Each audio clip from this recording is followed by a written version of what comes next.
যে মাটিতে একসময় সবুজের বুক চিরে ফসল হাসত, আজ সেখানেই কেবল যুদ্ধের ক্ষত আর বাস্তুচ্যুত মানুষের দীর্ঘশ্বাস। ধ্বংসস্তূপের এই বিষণ্ণ আবহে দাঁড়িয়ে গাজার কৃষকরা নতুন করে বাঁচার স্বপ্ন বুনছেন। কিন্তু এবারের লড়াইটা বহু বছরের মধ্যে সবচেয়ে কঠিন, সবচেয়ে নির্মম। যুদ্ধের আগুনে পুড়ে যাওয়া খান ইউনিসের এই ধূসর মাটিতেই লুকিয়ে আছে কৃষক জিহাদ আল তুবাসির অস্তিত্ব। একসময় যে মাটি তার ঘামে সজীব হতো, আজ সেই কৃষিকাজই তার জীবনকে ঠেলে দিয়েছে চূড়ান্ত অনিশ্চয়তায়।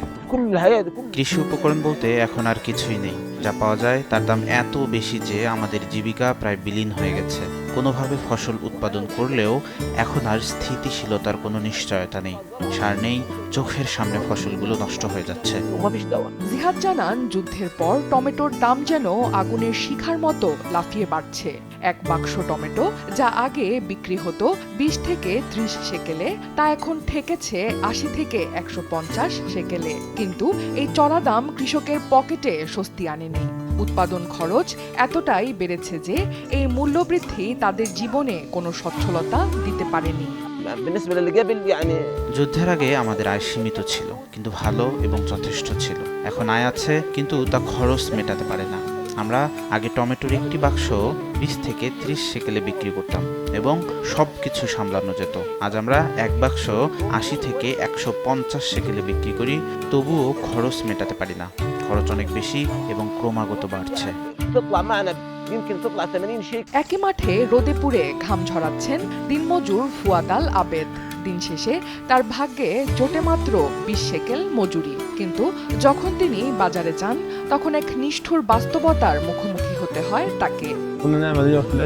এই 20 সেকেল দিয়ে এখন আর কিছুই কেনা যায় না। প্রতিটি পণ্যের দাম কয়েক গুণ বেড়ে গেছে। দিন শেষে পরিবারের জন্য এক বেলার খাবার জোগাড় করাই এখন আমাদের জন্য সবচেয়ে বড় যুদ্ধ। রাফার বাসিন্দা বাসেম আবু আসিলের গল্পটা আরো করুন। একসময় নিজের জমিতে গ্রিনহাউস ছিল তার, ছিল স্বাবলম্বী হওয়ার আনন্দ। কিন্তু সামরিক অভিযানে তার সেই সাজানো স্বপ্ন আজ মাটির সাথে মিশে গেছে। নিজের জমিতে যিনি ছিলেন মালিক, আজ খান ইউনিসে তিনি অন্যের জমিতে দিনমজুর। কৃষি ছিল আমার বেঁচে থাকার একমাত্র অবলম্বন। আজ আমার জমি নেই, গ্রিনহাউস নেই, নিজের পরিবারের বুকে খাবার তুলে দিতে আমাকে অন্যের জমিতে খাটতে হচ্ছে। আমরা কারো করুণা চাই না, আমরা নিজেরা উৎপাদন করে আবার কাজে ফিরতে চাই। আমরা বাঁচতে চাই। বিশ্বের কাছে আমাদের আবেদন, আমরা বাঁচতে চাই। জাতিসংঘের খাদ্য ও কৃষি সংস্থার সর্বশেষ তথ্য অনুযায়ী গাজার 87% কৃষি জমি এখন ক্ষতিগ্রস্ত। যুদ্ধের আগুনে কৃষকদের ট্রাক্টর সহ বহু কৃষিযন্ত্র এখন ধ্বংসস্তূপ। কিন্তু এর মাঝেও আশার আলো হয়ে আছে কৃষকদের মনোবল।